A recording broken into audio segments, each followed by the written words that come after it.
Go ahead and go out to him. Jake, what's going on? What's up, man? Really appreciate you having me on the show. Nah, man, I appreciate you taking out the time so late in the evening to talk about this. But obviously, this has been a big topic since the fight was over and Ortiz was announced the loser. It seems like everybody's been on pins and needles waiting to find out what Deontay Wilder did. Now, I'm sure you've seen all the false reports out there. Were you taken back by any? Well, it depends on what you validate as a report. I mean, I saw our friend Rick Glaser claim that this fight did 130, I think it was 138,000 pay-per-view buys. He said, look, I actually like Rick, but he is not a source for this stuff. I mean, he has his place in boxing, but he is not a reporter. So anyone who is going by any information he posts on Facebook, I mean, that's on them. I mean, that's just idiotic. The other practice of going to promoters and trying to, use them as a source, they have an agenda. I mean, if a promoter of an event is telling you a number, it's probably going to be more favorable than the actual number. So you have to take that in consideration. I mean, just go to the people who actually calculate this stuff, and that's the way you come up with the numbers. I don't understand why it's so hard for reporters to do that. I mean, there are a lot of reporters in the game who have been doing this far longer than I have. I mean, it's not hard to make contacts in this industry. I just don't understand the measures they take to come up with the numbers they do. So you said you called Rick Glaser a friend. I've introduced him to my audience. We had an interview, and I don't know about friends. I like Rick. I don't know about friends. Okay. Oh no, I thought I heard you say that. I just want to know. You're a friend. No, you're not a friend, man. Oh well, thank you. I just want to know, what do you label him as? Because I tried to ask Bob Arum. When I interviewed Rick, he made it seem like he had business with Bob. Then Bob quickly cleared that up, but he said he knew Glaser. Now he said the same thing you said, which is Glazer's not a source for pay-per-view numbers. But why do so many people run with his numbers then? And what exactly does he do? That's a good question. My understanding about Rick is that I guess these days he's a booking agent. I know he used to be a matchmaker. He's been involved in producing TV shows.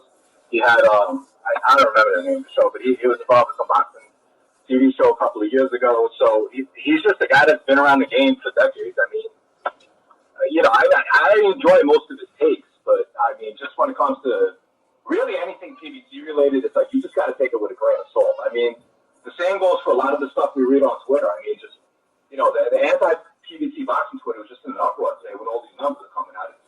I don't understand why people obsess over other people's money. So just the way we do, it's maddening. Now, you being a boxing scene writer, the company was bought out by CBS Sportsnet. So people, I can't say people, Deontay Wilder haters or the detractors will say, well, this is just a cover-up. Boxing scene works for PBC. They seen the bad press, and this is them doing damage control. I totally get that. So one point of clarification, and it's not you, other people that made this claim. We are not owned by PBC. So CBS bought Boxing Scene before I actually came back. I was with Boxing Scene for more than 10 years. I left for a minute, then I came back earlier this year, this past January.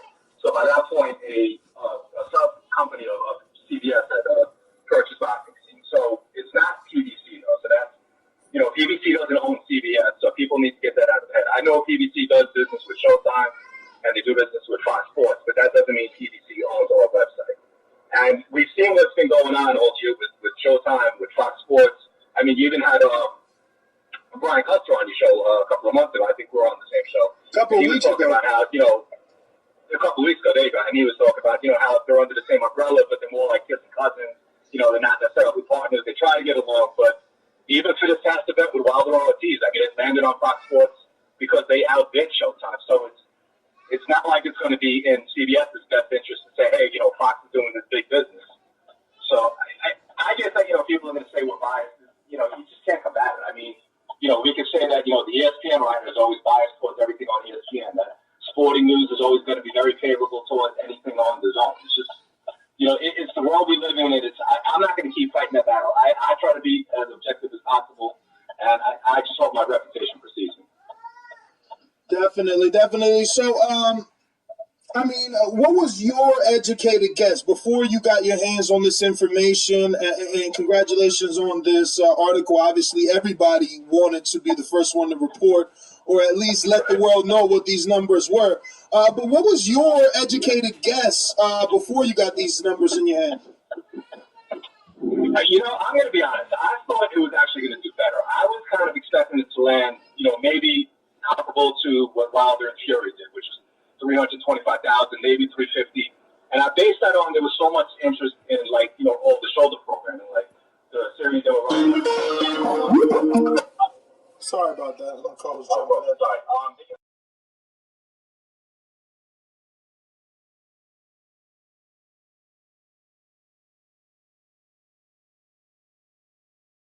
Finally got us some credible numbers. So if you have anything for him. Yeah, I wanted to know when the numbers broke and we had all these different stories coming out with 2,500 and 150 and 275. How, I know you have an inside source, but how did you negate going with those numbers? Well, I don't know what others. All I know is my sources. I rely on people who, it's their job, just to tabulate. They're in the cable industry, satellite industry, and now on the digital side, I finally made a contact there, so I can finally get, decent pay-per-view projections. The thing that people have to understand, this isn't an exact science. It should be, but unfortunately, it's a lot harder than really needs to be the case. So, a lot of these numbers are based on trends. So, when you see people. Like when a pay-per-view comes out and then 2 days later people saying, okay, well, it already did this number. It's that's very premature. It's, you can base a projection on that, but it's way too early. Usually by midweek it settles down. This one was delayed because we had Thanksgiving last weekend. So, that got pushed back until, up until this week. I thought the number would have came out a little bit sooner. But it's never based on what a promoter tells me or, just any other insider who thinks they have knowledge. I know who to go to in order to get, the number I feel comfortable reporting. So I would never report a number based on what a promoter said, especially what a rival promoter said, or anyone who just wasn't involved in the event. That's not a source. That's someone with an agenda. Boxing needs to get away from that practice. So I can't speak to how other reporters do it, but that's the way I go about it. I have 3 pretty good sources. Last week when I was speaking to them, there were actually about 300,000. Pay-per-view units apart. One source was saying it was around 250 to 275. The other one thought it was going to push towards 600,000. So I'm like, well, we got to narrow that down. So once we finally got it down to within the 25 to 30,000 range, that's when I felt comfortable reporting that number. Now, according to your sources, has the pay-per-view model this year been a success as a whole with the PBC, or are they saying that it's trending the other direction? It depends on which way you look at it. We obviously, Manny Pacquiao isn't even what Manny Pacquiao used to be, but his numbers are actually getting better than, what they were in the past couple of years. So in that sense, it's getting better. If people look at it strictly from you put on an event and you make a profit every time, then, you could say that it's, we're kind of going in the wrong direction. But I think this year has just been an investment towards what they hope to see in 2020 and beyond. So that's the way you have to look at it. Especially, we just had that announcement in the band. It's going to be doing at least one pay-per-view per quarter with DBC, which we kind of expected that. I mean, I thought it was going to be every other month. We were going to get probably, 6 pay-per-views per year. So, again, it all comes down to agenda. Some people want to see an immediate profit. So in that regard, then, every pay-per-view has probably been a loss this year, and nearly every pay-per-view. But I think it's heading back in the right direction. I think it was heading in the wrong direction. I like the way they're going about it now, especially with the aggressive push going in to each event. Now, again, going back to your sources, have they said anything about how they can contain all of the illegal streaming that's going on?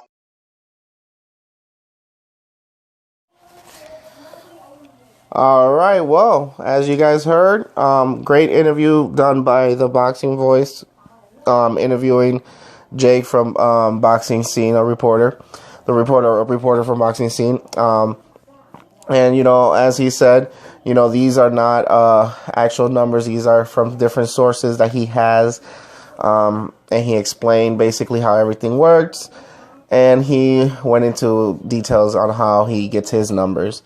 Also, he also went to explain about the Rick Glaser situation, and I'm also glad he touched that subject because I've had many heated debates with other boxing fans and YouTube, people that are on YouTube, and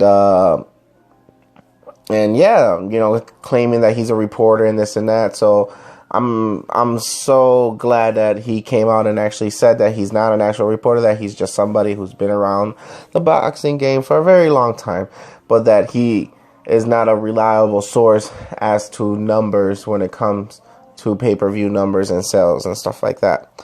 So, again, shout out to the Boxing Voice. It was a great interview.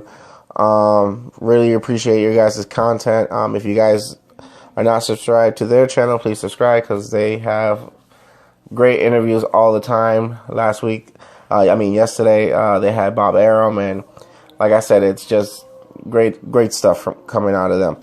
So, just put this video out just because of that reason, just because I wanted to prove my point that these are just sources. These is not facts. These are not actual official numbers. So, like I said, I come out also and I like to prove my points, and this is my way to prove my point. So, thank you guys for tuning in. Please subscribe to the channel because I do this on a regular.